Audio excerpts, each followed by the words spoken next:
नमस्कार दोस्तों, स्वागत है आप सभी का हमारे YouTube चैनल पर।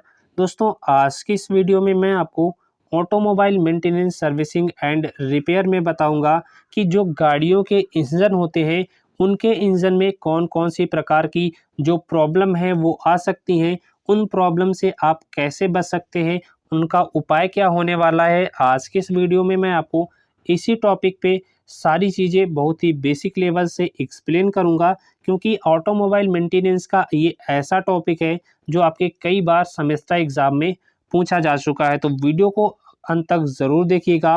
वीडियो आप सभी के लिए इम्पोर्टेंट होने वाली है और आज के इस वीडियो में मैं आपको सारी चीज़ें बहुत ही बेसिक लेवल से एक्सप्लेन करूँगा। हर एक चीज़ आपको यहाँ पर प्रॉपर समझ में आने वाली है, तो वीडियो को अंत तक ज़रूर वॉच करें। तो चलिए आज के सेशन की शुरुआत कर लेते हैं। देखिए, सबसे पहले मैं आपको यहाँ पर बताऊंगा कि इंजन में किस प्रकार की समस्या आ सकती है। उसके बाद मैं आपको बताऊंगा कि इंजन में समस्या आने का कारण क्या हो सकता है। देन उसके बाद मैं आपको बताऊंगा कि आप इंजन में जब कोई प्रॉब्लम आ जाए तो आप उस प्रॉब्लम से कैसे बच सकते हैं, आपको क्या करना चाहिए। तो आइए बिना किसी देरी के सेशन की शुरुआत कर लेते हैं। आपका पहला पॉइंट है जो कि आपके जो गाड़ी है उसमें ये समस्या आ सकती है कि स्टार्टिंग के समय जो गाड़ी का इंजन है वो पूरी तरीके से नहीं घूमता है, जिसके कारण आपकी जो गाड़ी है वो स्टार्ट नहीं हो पा रही है। तो इसका पहला कारण हो सकता है कि गाड़ी में जो बैटरी लगी है वो पूरी तरीके से डिस्चार्ज हो चुकी है। तो इसका उपचार है कि बैटरी को आपको चार्ज करना पड़ेगा। इसका दूसरा कारण हो सकता है कि स्टार्टिंग सर्किट का कोई तार टूट गया है, जिसके कारण आपकी जो गाड़ी है वो स्टार्ट नहीं हो पा रही है। तो इसका ये उपचार है कि सर्किट का जो भी तार टूटा है उसको ढूंढकर आपको ठीक करना पड़ेगा। इसका तीसरा कारण हो सकता है कि स्टार्टर का जो पिनियन है वो जाम हो चुका है, या यूँ कहें कि जो आपका पिनियन है वो ब्लॉक हो चुका है। तो इसका उपचार है कि पिनियन को आपको ठीक करना पड़ेगा। इसका चौथा भी कारण हो सकता है कि जो आपका इंजन है गाड़ी का वो आपका जाम हो चुका है। इसका उपचार है कि जाम इंजन का आपको जो है मेंटेनेंस कराना पड़ेगा। तो ये तो पहला पॉइंट हो गया कि स्टार्टिंग के समय जब इंजन नहीं घूमता है तो उसके ये 4 कारण हो सकते हैं जो मैंने अभी आपको बताए, और इसके जो 4 उपाय हैं मैंने आपको बताए।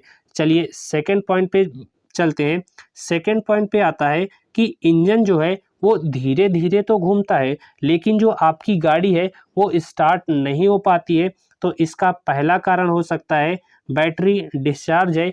इसका जो उपचार है, बैटरी को आपको चार्ज करना पड़ेगा। इसका दूसरा रीज़न ये हो सकता है कि जो आपका गाड़ी है उसका जो स्टार्टर है वो ख़राब हो चुका है। तो स्टार्टर में जो भी समस्या है उसको दूर करनी पड़ेगी, स्टार्टर को मेंटेन करना पड़ेगा। तीसरा इसका कारण हो सकता है कि जो वायरिंग के कनेक्शन है वो ढीले हो चुके हैं, जिसके कारण प्रॉपर जो करंट है वो नहीं पहुंच पा रहा है।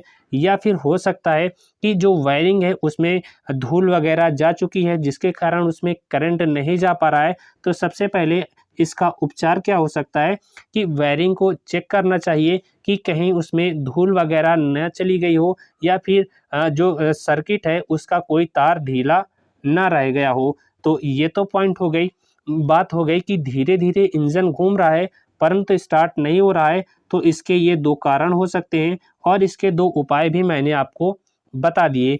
चलिए तीसरा आपके इंजन में प्रॉब्लम आ सकती है, इंजन घूमता तो है लेकिन स्टार्ट नहीं हो रहा है।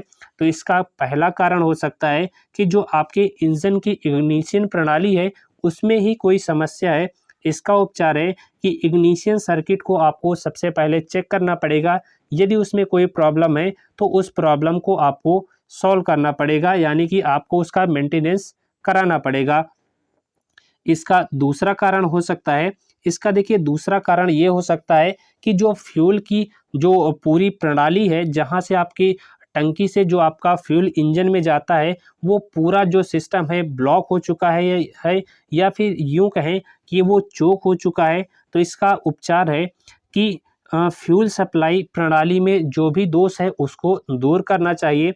देखिए इसका तीसरा कारण ये हो सकता है कि कार्बोरेटर अथवा जो इनलेट मैनिफोल्ड वाल्व लगी होती है वो लीकेज है। तो इसका ये उपचार है कि सबसे पहले आपको लीकेज को ढूंढना पड़ेगा और उसके बाद उसका मेंटेनेंस करना पड़ेगा। इसका चौथा कारण हो सकता है कि इंजन जो घूमता है वो लेकिन स्टार्ट नहीं हो पाता है। तो इसका चौथा जो कारण हो सकता है, ये कारण है कि आपका जो इंजन है गाड़ी का वो ख़राब हो चुका है। इसका उपचार है कि इंजन को आपको चेक करके उसमें आवश्यकता अनुसार जो भी चीज़ें उसकी ख़राब हैं उसका मेंटेनेंस प्रॉपर कराना चाहिए। ये तो बात हो गई कि इंजन जो है वो घूमता तो है लेकिन स्टार्ट नहीं होता है। अब अगले पॉइंट पे बात करते हैं जो कि आपका चौथा पॉइंट आता है कि एक सिलेंडर काम नहीं करता, यानी कि जो आपका इंजन है उसका मान लीजिए एक सिलेंडर कार्य नहीं करता है। तो इसका पहला कारण हो सकता है कि उस सिलेंडर का स्पार्क प्लग गंदा है या फिर खराब है, इसीलिए आपका एक सिलेंडर काम नहीं कर रहा है। इसका उपचार है या इसका सॉल्यूशन है कि सबसे पहले आपको स्पार्क प्लग को क्या करना पड़ेगा, साफ करना पड़ेगा। और यदि उसमें अन्य कोई भी समस्या है जैसे स्पार्क प्लग में वो ढीला होकर उसमें गैप हो गया है तो उसको सही तरीके से उसमें एडजस्ट कर दें या फिर आप उसका जो है स्पार्क प्लग ही चेंज कर दें। इसका दूसरा कारण हो सकता है कि जो आपकी एचटी लीड लगी होती है वहाँ पर वो ख़राब है। इसका एक ही सॉल्यूशन है कि लीड आपको बदलना पड़ेगा। आपका अगला कारण हो सकता है कि आपका जो सिलेंडर का वाल्व जो लगा है वो ही लीक कर रहा हो। तो आपको क्या करना पड़ेगा कि वाल्व ग्राउंड करना पड़ेगा। यदि वाल्व ग्राउंड करने से उस समस्या का समाधान नहीं होता है तब तो फिर आपको जो वाल्व लगी होती है वो बदलनी पड़ेगी। इसका अगला कारण हो सकता है कि जो आपकी इंजन में रिंगें वगैरह पड़ी होती हैं वो रिंगें ख़राब हो चुकी हैं। इसका एक ही उपचार है कि रिंगें आपको उसमें बदलनी पड़ेंगी, नई लगानी पड़ेगी। और इसका जो अगला कारण हो सकता है कि जो वहाँ पर गैस्केट लगी होती है वो लीकेज है, तो उसका जो हेड गैस्केट है वो आपको बदलना पड़ेगा। तो ये तो चौथा पॉइंट हो गया कि मान लीजिए जो आपका गाड़ी है उसका एक सिलेंडर नहीं काम कर रहा है तो इसके निम्न ये कारण हो सकते हैं जो कि आपको मैंने बताए, और इसमें जो उपचार किए जा सकते हैं उसके बारे में भी मैंने आपको बताया। आइए नेक्स्ट स्लाइड पे चलते हैं। अगले स्लाइड पे अगले पॉइंट की बात करते हैं। आपका अगला पॉइंट आता है कि जो आपकी गाड़ी का इंजन है वो आइडल स्पीड पर ठीक से नहीं चलता, यानी कि आइडियल स्पीड पर, यानी कि एक स्टैंडर्ड जो आपकी स्पीड होती है उस पर आपका जो इंजन है वो सही तरीके से वर्क नहीं करता है। इसका पहला कारण हो सकता है कि कार्बोरेटर का जो आइडल स्क्रू है वो ठीक प्रकार से एडजस्ट नहीं किया गया है। तो इसका उपचार है कि सबसे पहले आपको आइडल स्क्रू को सही प्रकार से एडजस्ट करना पड़ेगा। चलिए अगले पॉइंट पे बात करते हैं। आपका छठा पॉइंट आता है कि इंजन पूरी शक्ति के साथ जो है वो नहीं चल पाता है, यानी कि जो इंजन है वो पूरी पावर के साथ जो है वो अपनी पूरी पावर जनरेट नहीं कर पा रहा है। तो इसका पहला कारण हो सकता है कि जो आपकी इंजन की इग्निशन प्रणाली है उसमें ही कोई दोष है या उसमें कोई प्रॉब्लम है। तो इग्निशन प्रणाली को आपको चेक करना पड़ेगा। यदि इग्निशन प्रणाली में कोई समस्या है तो उस समस्या को आपको दूर करना पड़ेगा। इसका दूसरा कारण इसका नेक्स्ट कारण हो सकता है कि जली गैसें बाहर निकलने में बाधा, यानी कि जब आपके इंजन के अंदर जो गैसें, जो आपका फ्यूल और एयर जलता है, फ्यूल और एयर जलने से जो भी बची हुई गैसें होती हैं वो बाहर नहीं निकल पा रही हैं। इससे ये भी कारण हो सकता है कि जो आपका इंजन है वो प्रॉपर तरीके से पूरी पावर के साथ नहीं चल पाता है। तो इसका एक ही उपाय है कि जो आपका पाइप है या जो आपका साइलेंसर लगा है उसको चेक करना चाहिए। यदि उसमें कुछ चला गया है या उसमें कोई भी चीज़ चली गई है तो उसको आपको साफ करनी चाहिए। चलिए अगले पॉइंट पे चलते हैं। आपका अगला कारण हो सकता है कि जो आपका एक्सेलरेटर द्वारा पूरी थ्रॉटल वाल्व नहीं खुल पाती, यानी कि जब आप एक्सेलरेटर लेते हैं, जब आपके गाड़ी की स्पीड बढ़ती है तो एक्सेलरेटर लेने से होता क्या है कि जो आपकी गाड़ी में लगा थ्रॉटल वाल्व है वो खुल जाता है, जिससे आपके इंजन में जो फ्यूल की मात्रा है वो ज़्यादा जा पाती है, जिसके कारण आपकी जो गाड़ी है उसकी स्पीड बढ़ पाती है। तो हो सकता है कि एक्सेलरेटर जब आप लेते हो तो आपके इंजन में जो लगी थ्रॉटल वाल्व है वो पूरी तरीके से नहीं खुल पा रही है। तो इसका उपचार है कि एक्सेलरेटर जो लिंक लगी होती है, जो कि थ्रॉटल वाल्व से कनेक्ट रहती है, उसको आपको ठीक करना पड़ेगा। इसका अगला कारण हो सकता है कि कंप्रेसर कम बनता है, यानी कि जो आपका कंप्रेसर है वो कम बन रहा है। तो इसका उपचार है कि वाल्व व रिंगें आपको चेक करनी पड़ेंगी कि कहीं वाल्व या रिंगों में कोई प्रॉब्लम तो नहीं है, और यदि आवश्यकता हो तो इंजन को आपको ओवरहॉल भी करा लेना चाहिए। इसका अगला कारण हो सकता है खराब प्रकार का ईंधन। यदि आपने अपनी गाड़ी में खराब प्रकार का, या यूँ कहें कि लो क्वालिटी का फ्यूल डला लिया है, तो इसका भी कारण ये हो सकता है। अगला पॉइंट आपका है, तो सबसे पहले इसका उपचार क्या है कि आपको सही प्रकार का जो ईंधन है वो अपनी गाड़ी में डलवाना चाहिए। आपका अगला पॉइंट है कंबसन चैम्बर आदि में कार्बन की अधिकता, ये भी इसका कारण हो सकता है। जब आपका इंजन जो पूरी तरीके से प्रॉपर वर्क नहीं कर पा रहा है पूरी पावर के साथ, तो ये भी इसका कारण हो सकता है कि जो उसका कंबसन चैम्बर होता है उसमें कार्बन जो है वो अधिक जम गया है। तो सबसे पहले इंजन की आपको जो है डिकार्बनाइज करनी चाहिए। इंजन में जो लगा कार्बन है वो आपको साफ करना पड़ेगा, और उसी साफ करने की जो प्रक्रिया है उसी को यहाँ पर डिकार्बनाइज कहा जाता है। आइए अगले पॉइंट पे चलते हैं। आपका अगला पॉइंट आता है पॉइंट नंबर 7। इसका इंजन में एक प्रकार की और समस्या आ सकती है, जो कि यहाँ पर 7वें पॉइंट में बताई गई है कि इंजन जो है वो गर्म होकर बंद हो जाता है। कभी कभी आपने देखा ही होगा कि आप मान लीजिए कोई मोटरसाइकिल है, और यदि उसका इंजन जो है वो ज़्यादा हीट हो गया है तो आपकी मोटरसाइकिल या आपकी जो गाड़ी है वो ऑटोमेटिक ही बंद हो जाती है। तो इसका पहला कारण हो सकता है इंजन गर्म होने का कि जो हीट कंट्रोल वाल्व है, जो कि हीट को कंट्रोल करने का काम करती है, वो जाम हो चुकी है। तो इसका उपचार है कि हीट कंट्रोल वाल्व आपको ठीक करना पड़ेगा। इसका नेक्स्ट कारण हो सकता है कि मिश्रण में पेट्रोल की कमी है, यानी कि जब आपका कंबसन चैम्बर में आपका एयर और पेट्रोल का मिक्सर जाता है जो वहाँ पर जलता है, तो उस मिक्सर में क्या हो सकता है कि एयर की मात्रा ज़्यादा हो रही है, पेट्रोल की मात्रा कम हो रही है। तो इसका ये उपचार है कि मिश्रण को सही प्रकार से एडजस्ट करना चाहिए, जिससे एक उचित अनुपात में तेल और जो आपकी एयर है उसका मिक्सर कंबसन चैम्बर तक पहुँचे। इसका अगला कारण हो सकता है कि चोक वाल्व बंद है, चोक वाल्व को आपको सही करना पड़ेगा। देखिए कभी-कभी क्या होता है कि चोक जो लगी होती है वो बंद हो जाती है। इससे भी क्या होता है कि जो आपका इंजन है वो गर्म हो जाता है, जिसके कारण जो आपकी गाड़ी है वो बंद हो जाती है। चलिए अगले पॉइंट पे चलते हैं। अगले पॉइंट में क्या है कि स्लो स्पीड पर इंजन रुक जाता है। जब आप गाड़ी स्लो स्पीड में चलाते हैं तो आपकी गाड़ी बंद हो जाती है। इसका पहला कारण हो सकता है कि फ्यूल पंप में दोष है, यानी कि जो आपका फ्यूल सिस्टम है उसमें किसी भी प्रकार की आपकी खराबी है, उस दोष को आपको पता करना पड़ेगा और उसे ठीक कराना पड़ेगा।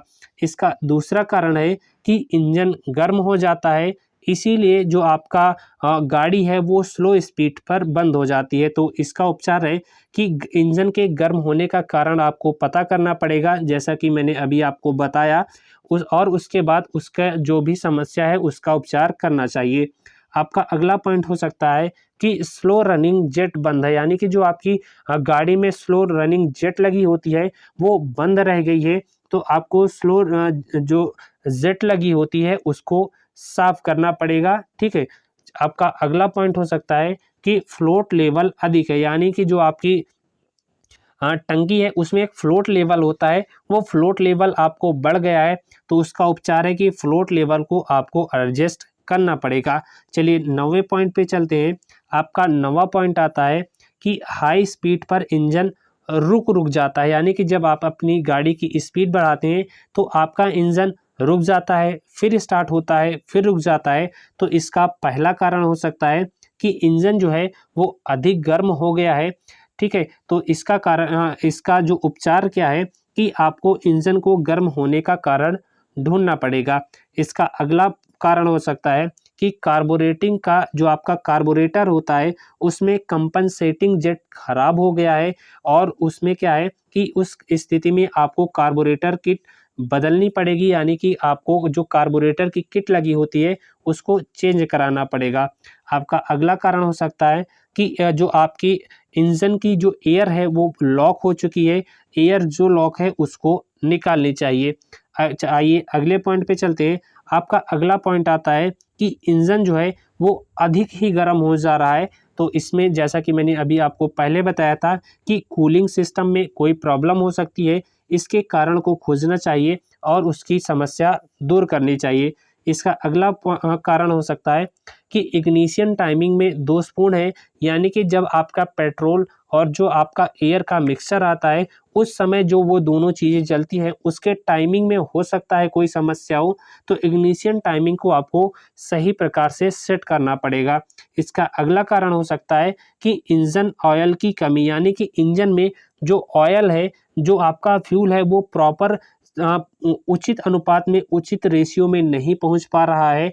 तो उसमें उसका उपचार क्या है कि इंजन में आपको जो तेल है वो उचित मात्रा में पहुंचाना चाहिए। आपका अगला कारण है कि वाटर जेट बंद रह गया है, इससे आपका इंजन जो है गर्म हो जाता है। तो कूलिंग प्रणाली को में जो आपकी फिशिंग होती है, फिल्सिंग होती है, उसे आपको करनी चाहिए, जिससे आपका जो इंजन है वो जो है ठंडा हो सके। चलिए अगले पॉइंट पे चलते हैं। आपका अगला पॉइंट आता है कि इंजन क्या करता है, बैकफायर कभी कभी आपने देखा ही होगा करने लगता है।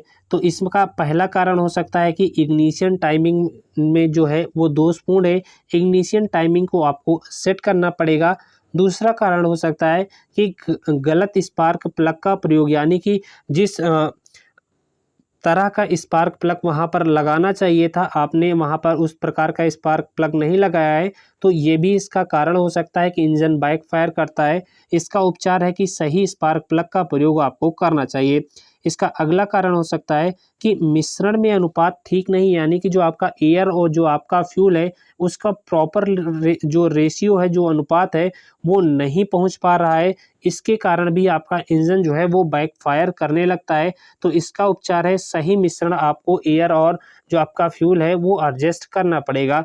नेक्स्ट कारण हो सकता है कि इंजन ज़्यादा गर्म हो गया है, इसके कारण इंजन बैकफायर करने लगता है। तो इसका उपचार है कि कारण खोजकर इसे दूर करना चाहिए कि इंजन क्यों गर्म हो रहा है, और उसी गर्म होने के कारण जो आपका इंजन है वो बैकफायर करता है।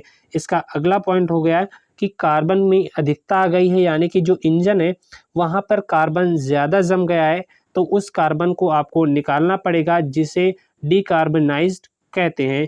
चलिए अगली स्लाइड पे चलते हैं। आपके अगली स्लाइड पे बात करते हैं पॉइंट नंबर 13 की। एग्जॉस्ट धुआंधार है, यानी कि जो आपका साइलेंसर है वो कुछ ज़्यादा ही धुआं वहाँ से निकल रहा है। तो इसका पहला कारण हो सकता है तेल की ज़्यादा खपत हो रही है, यानी कि जो आपके इंजन में जो आपका तेल है वो ज़्यादा ही जल रहा है। तो इस दोष को भी आपको दूर करना पड़ेगा। दूसरा कारण हो सकता है नीला धुआं या काला धुआं आने का। साइलेंसर ने आपने देखा ही होगा, तो वहाँ पर जो मिक्सचर जो होता है एयर और जो आपके फ्यूल होता है उसका जो प्रॉपर यदि रेशियो नहीं हुआ, कम ज़्यादा होता है, तो वहाँ पर कभी कभी नीला धुआं या कभी कभी आपने साइलेंसर से देखा होगा काफ़ी काला धुआं निकलता रहता है। तो यहाँ पर क्या है कि आपको वहाँ पर जो कार्बोरेटर है उसे एडजस्ट करना चाहिए। आपका अगला पॉइंट आता है कि तेल की खपत अधिक होती है। तो इसका पहला कारण हो सकता है कि आपकी बाहरी कहीं से लीकेज है, लीकेज आपको बंद करनी पड़ेगी। आपका दूसरा कारण इसका हो सकता है तेल के अधिक खपत होने का, कि कंबसन चैम्बर में जो तेल है वो ज़्यादा जलता है। तो इसका उपचार है कि ऑयल रिंग आपको बदल देनी चाहिए। आपका 15वां पॉइंट आता है कि तेल का दबाव कम है। तो इससे होगा क्या कि यदि तेल का दबाव कम होता है तो इसका पहला कारण है कि जो आपकी बियरिंग वहाँ पर लगी होती हैं वो ख़राब है। आपको बियरिंग बदलनी चाहिए और नई बियरिंग उसके स्थान पर लगाना चाहिए। इसका दूसरा कारण हो सकता है कि तेल में कम दबाव होने का, कि जो इंजन है वो ज़्यादा ही आपका हीट हो चुका है। तो इंजन के गर्म होने का पता लगाना पड़ेगा और उसमें जो भी समस्याएं हैं उसको दूर करनी पड़ेगी।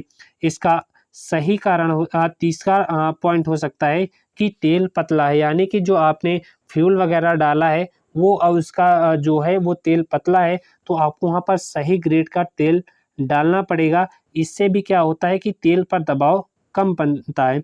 इसका लास्ट पॉइंट है कि लुब्रिकेशन सिस्टम खराब है। उस लुब्रिकेशन सिस्टम में जो भी खराबियां हैं उसको ढूंढनी पड़ेंगी और उस लुब्रिकेशन सिस्टम में जो है उसको ठीक करना पड़ेगा। तो ये था आज का टॉपिक जो मैंने आपको यहाँ पर मैंने अपनी तरफ से 100% कोशिश की है कि सारी चीज़ें आपको यहाँ पर आसानी से समझाई जा सकें। तो दोस्तों उम्मीद करता हूँ आज का ये टॉपिक आपको अच्छे से समझ में आया होगा। हो सकता है कि कुछ बच्चों को ना समझ में आए, आप 1 या 2 बार वीडियो दोबारा देख लीजिएगा, हर एक चीज़ आपको यहाँ पर बहुत ही आसानी से समझ में आ जाएगी। तो फिलहाल आज की इस वीडियो में यहीं तक, मिलते हैं आपसे अगली वीडियो में किसी और टॉपिक के साथ। तो चैनल को सब्सक्राइब कर लें, नोटिफिकेशन बेल को ज़रूर दबा लीजिएगा ताकि जब भी मेरी नेक्स्ट वीडियो आपके लिए अपलोड हो तो प्रॉपर नोटिफिकेशन आप तक पहुंचती रहे। वीडियो देखने के लिए आप सभी का तहे दिल से शुक्रिया। मिलते हैं आपसे नेक्स्ट वीडियो में, तब तक के लिए जय हिंद।